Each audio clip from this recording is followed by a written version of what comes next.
Shalom. Giving all praise to Yahweh Bashem Al Shah Bashem Kodash. Shalom to the 144,000 and the rest of the elect out there. Shalom to you all. And I'm gonna try to make this quick. I'm gonna entitle this video "Christians Don't Know Ish About the Bible." So this Christian guy says that you'll hear it. He'll say that silly Apocrypha, that the Messiah. Well, where in the Apocrypha says, "Thus saith the Lord." So now it doesn't say that every time you read a scripture, "Thus saith the Lord, thus saith the Lord, thus saith the Lord." So we can dismiss all that. This is why I say put out the order that nobody is to at this time is to deal with any Christian unless it's a sincere person that sincerely has legitimate questions, not these fake ass apologists like Vocab and this individual. So I'm just gonna let you listen, and I caught it from the beginning. I haven't watched the whole video. And he's normally he was a part of the Sakari, Dallas, Texas. And when that whole scandal took place, he broke off, and I guess all the men followed him. All the men from Sakari followed him, and he calls himself the chief apostle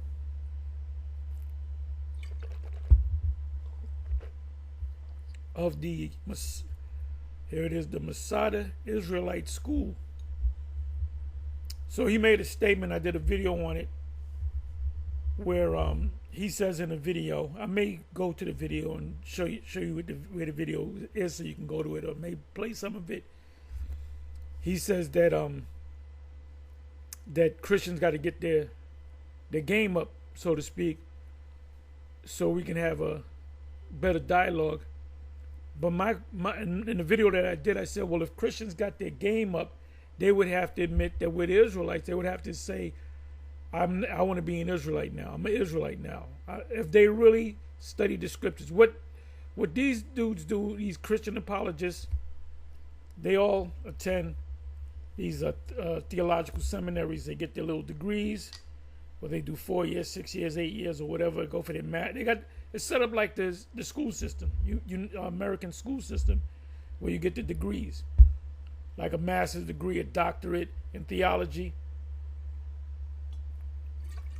Which I guess the higher your degree is, the closer you are to the Most High and to His Son, which is BS. The most Yahweh Bashem Al Shah is not dealing with any of these Christian schools, these seminaries, which I call cemeteries. And I'm gonna say this again: you want to confound a individual that's been a part of a cemetery for several years and became got a master's degree, doctor, whatever. Go into the Apocryphas and not the Apocrypha, the prophecies. Excuse me. So let this play. I believe this is around the point. Give me a second. Let me do this. Okay, intro. Were the Gentiles the only ones in Corinth? Well, the people in Corinth were Israelites. They came out of that Hellenized state. That's why he had such a hard time, making them understand this word. We're getting doctrine from this. This is history, just like how you see First and Second Kings. So I got to go back to the beginning. Was it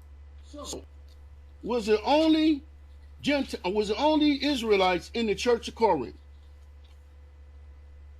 Yes, they were only Israelites. And now, okay, who you doing? Quick proof of that is that just came to mind is 1 Corinthians chapter 10, where he's speaking to the. Matter of fact, I'll go to it. Give me a second here.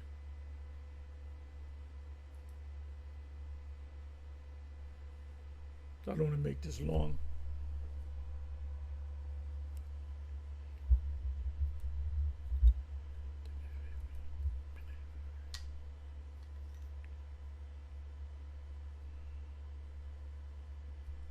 1 Corinthians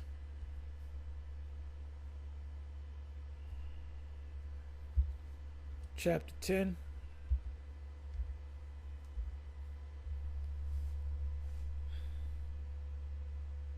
If y'all been watching the videos of the various other camps outside of GMS, you're seeing that these guys are being revealed, exposed, and we now seeing them as being false prophets. They constantly changing things. Teachers having itching ears, teaching the wrong doctrine. Okay, let me see. Okay, moreover, he's talking to the people of Corinth, and this is going to prove that they the Israelites. Moreover, brethren, I would not that ye should be ignorant how that all our fathers, there it is right in the first verse. So if he's talking to other nations, he wouldn't say all our fathers. All our fathers are Israelites. The Apostle Paul, when he says our fathers, he's our father, my father, father is an Israelite. He was talking to a handful of people in a place called Corinth, which is north of Palestine. So they were Israelites. So he's talking to these Israelites, trying to get them back into the understanding to the fact that you are the people. That all of our fathers were under the cloud. So you have individuals say that, the Church of Corinth and the Church of Ephesus, and this church you had mingled people, you had other names. No, you did not. This is the proof. He was talking directly to the people that were around him in Corinth, which is called the Church of Corinth. And he said all of our fathers. Oh, he also said in 1 Corinthians 12, he referred to them as brethren, my brethren. And that's also in Romans chapter 9, my brother, my kinsman according to the flesh. So this is all you need is the first verse. Let's come back over here. I'm sorry, wrong video.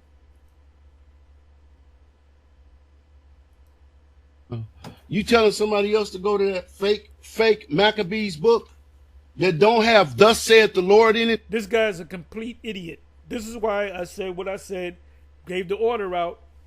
Don't deal with any of these Christians unless they're sincere people that are not trying to say, like, certain names. If you run into a man that's a Christian, he might not never saw the Hebrew Israelite video or whatever, GMS, whatever. And he might honestly be asking questions. But when a guy like Vocab come up, or a guy that sounds like Vocab, and you kind of ask him certain questions, and you realize that he spent X amount of years in a theological seminary or cemetery, then you know not to mess with him. Like this guy, I wouldn't give him the time of day. I wouldn't give him the time of day. Let's hear what he got to say again. Then I'm going to give you a couple of precepts and I'm going to close. And now, who you talking? You telling somebody else to go to that fake Maccabees book that don't have "Thus saith the Lord" in it, the Apocrypha that don't have "Thus saith the Lord" in it nowhere? Why? And that's Jim is what he's doing right now. He's saying like the Apocrypha isn't scripture because it doesn't have "Thus saith the Lord." Well, neither does the Book of Esther, and that's accepted in your canon, and you accept the Book of Esther. So, is that not scripture now? He was like, no, it's a historical book. Just like 1st and 2nd Maccabees, Jim. These aren't. We don't read 1st and 2nd Maccabees as we're getting doctrine from this. This is history. Just like how you see 1st and 2nd Kings, like how you see Judges, like how you see. You could get some doctrine from Joshua, but Joshua's primarily history. What happened after Moses and the leader we had after that. And the times and chronicling of Israel, right? Judges, all those, you're not really specifically getting doctrine, but it's historical, right? That's what 1st, 2nd Maccabees is. Like that's not an argument. Why you going over there, brother? Why you going over there? That ain't scripture.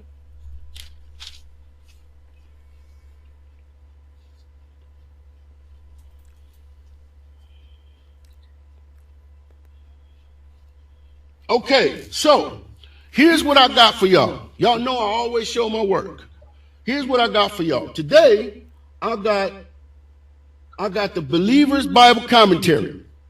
Now, why do I like now I don't always to these commentaries, but I do from time to time. I like staying in the Word. The commentary gives us an overview of the book before we go into it. Scholars tell about it. So look, it says,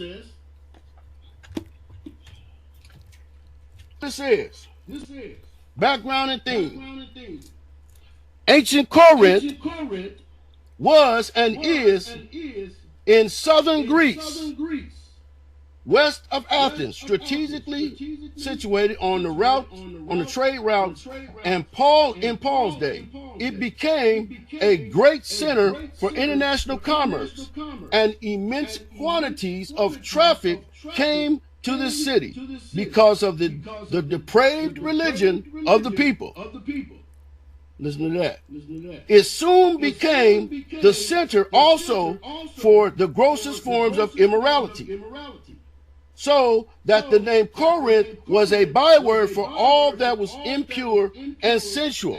So lewd was the city's reputation, there was even a verb coined, and I can't pronounce that, which meant to lead a debased life.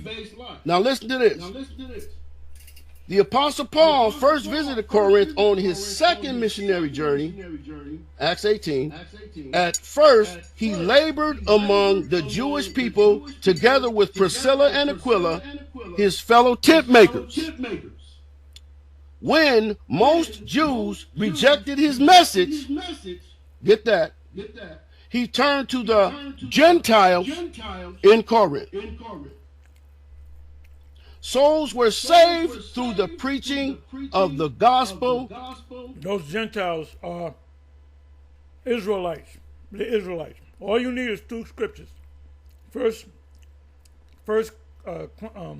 Corinthians 10 and 1, and also 1 Corinthians 12, 1 and 2. He was talking to the Israelites. He was the Israelite. The people that were listening in Corinth were also Israelites. Remember, they got caught up in that mess of the Maccabees. And see, the reason why these Christians don't understand it, because you got to go back to the history. You got to go. You want to talk about how is it that Israelites how did they become Gentiles? Well, you got to go to Josephus and you got to go to the Apocrypha. So now, I believe he said, maybe I didn't catch it. He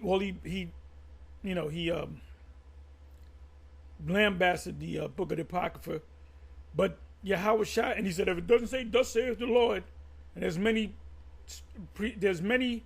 Well, you go throughout the New and the Old Testament, every verse doesn't say, "Thus saith the Lord." So we can just take that out and take this out, right? Or take this verse out, put the verse in, whatever. So anyway, I'm going to show you real quick, for you beginners, this is how you know that Yahweh Shai and the apostles, they don't go into detail, but we know that Yahweh Shai went into the Apocrypha. And I even went to Chat GBT, even the chat says that. Matter of fact, let's go to the chat. I'm going to go right to the point. Okay. Okay, it says, I'm going to read it verbatim. Jesus used the Septuagint. It was widely used in the Jewish diaspora, especially among Greek-speaking Jews.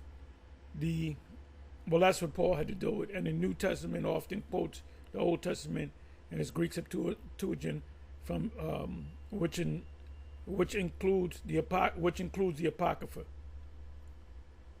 Because when the book was translated, you had the Apocrypha. When King James had it translated, the Apocrypha was a part of it, because that's what they had. They had separate scholars deal with the Apocrypha, translate the Apocrypha. It said this suggests that the Lord and the early church were aware and possibly used texts that are part of the Apocrypha. Is that true? Yes, it is. The Winter Festival. I'm going to show you that in John. I'm not going to make this long. theological parallels, some of Jesus' parallels. Then they go to Golden Rule, blah, blah, blah, Tobit. But it says here, Second Temple, Jewish context. Jesus lived in a second Temple Jewish world where books like First Maccabees and Sirach were widely read. He likely knew of them. I'm going to show you that he did know of them, even if he didn't cite them explicitly. He didn't quote and say, this is from Maccabees, this is from Second Ezra, this is from Third Ezra, this is from Ecclesiasticus. Conclusion, while the Lord did not directly quote the Apocrypha in the Gospel, he likely knew the text. No, he did know the text. Shared themes with them, used the Septuagint, which contained them.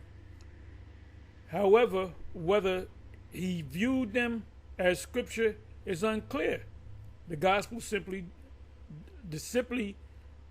don't give or doesn't give enough direct evidence to say definitely. Well, he did use it because here it is right here.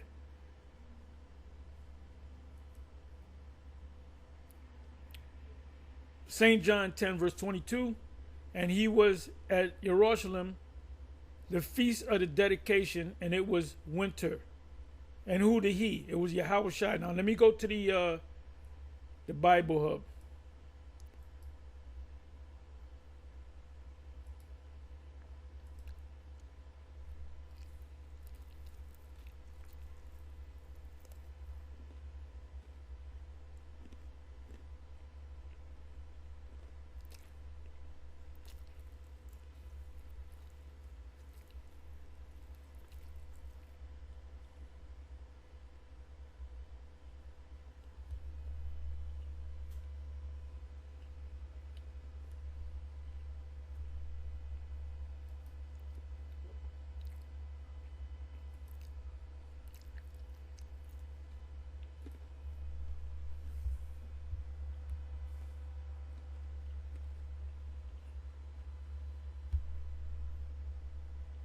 Wait for it to come up.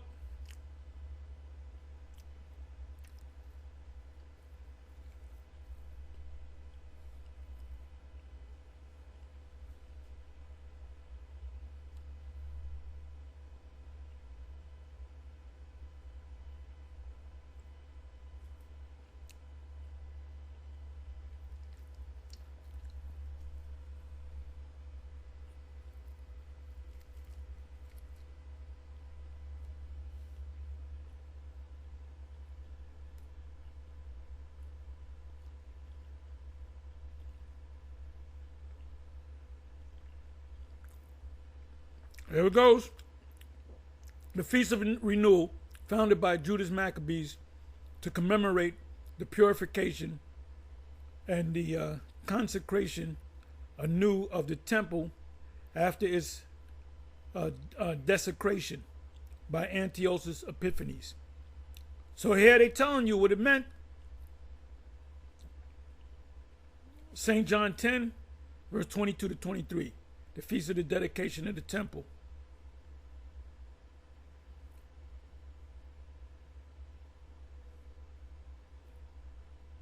Feast of the Dedication and the Feast of the Feast of the Tabernacle and the Feast of the Dedication, about 2 months, and did not labor outside of Judea. He leaves John compared. But I already showed you that this is from the Apocrypha. Right here. I mentioned 1 Maccabees 4 verse 50. 2 Maccabees 8 verse 18, 2 Maccabees 10 verse 6. Then it mentions the Josephus, Antiquity of the Jews. So you can understand, if he celebrated, the disciples had to celebrate it too. So he didn't just make it up. So they knew that they had the history. They were